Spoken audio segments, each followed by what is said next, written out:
കുരിശു ചുമന്നവൻ ഗിരിമുകളേറി വിരിച്ചു കൈകാൽകളെ അതിന്മേൽ. കുരിശു ചുമന്നവൻ ഗിരിമുകളേറി വിരിച്ചു കൈകാൽകളെ അതിന്മേൽ. ശരിക്കിരുമ്പാണികൾ തറപ്പതിനായതു സ്മരിക്കുകിൽ വിസ്മയനീയം. ശരിക്കിരുമ്പാണികൾ തറപ്പതിനായതു സ്മരിക്കുകിൽ വിസ്മയനീയം. ദൈവകരുണയിൻ ധനമാ. ക്രിസ്തുയേശുവിന്റെ നിസ്തുല്യ നാമത്തിൽ ശുഭസന്ദേശത്തിലേക്ക് സ്വാഗതം.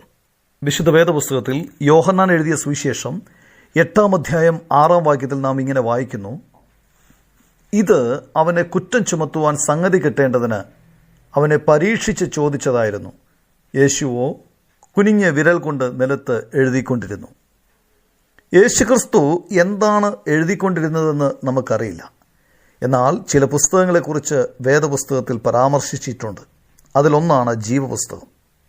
അന്ത്യനാളിൽ ദൈവം തൻ്റെ വെള്ളസിംഹാസനത്തിൽ ഇരിക്കുമ്പോൾ മരിച്ചവർ അപാലവൃദ്ധം സിംഹാസനത്തിന് മുമ്പിൽ നിൽക്കുന്നതായി കാണപ്പെടും. പുസ്തകങ്ങൾ തുറക്കപ്പെടും. അപ്പോൾ മറ്റൊരു പുസ്തകം തുറക്കും, അതായത് ജീവന്റെ പുസ്തകം. ആ പുസ്തകത്തിൽ എഴുതിയിരിക്കുന്നത് പോലെ മരിച്ചവർക്ക് അവരുടെ പ്രവൃത്തികൾക്കനുസരിച്ച് വിധിയുണ്ടാകും. ജീവപുസ്തകത്തിൽ പേരെഴുതി കാണാത്ത ഏവനെയും തീപ്പൊയ്കയിൽ തള്ളിയിടും. ഈ തീപ്പൊയ്കയിൽ നിന്ന് നമ്മെ രക്ഷിക്കാനാണ് ക്രൂശിൽ യേശുക്രിസ്തു യാഗമാക്കപ്പെട്ടത്, 3-ാം ദിവസം ഉയർത്തെഴുന്നേറ്റത്. കർത്താവായ യേശുക്രിസ്തുവിൽ വിശ്വസിക്കേണ്ടത് അത്യന്താപേക്ഷിതമാണ്. കാരണം ദൈവ മനുഷ്യന് നൽകിയ രക്ഷയുടെ ഏക മാർഗം അവനാണ്.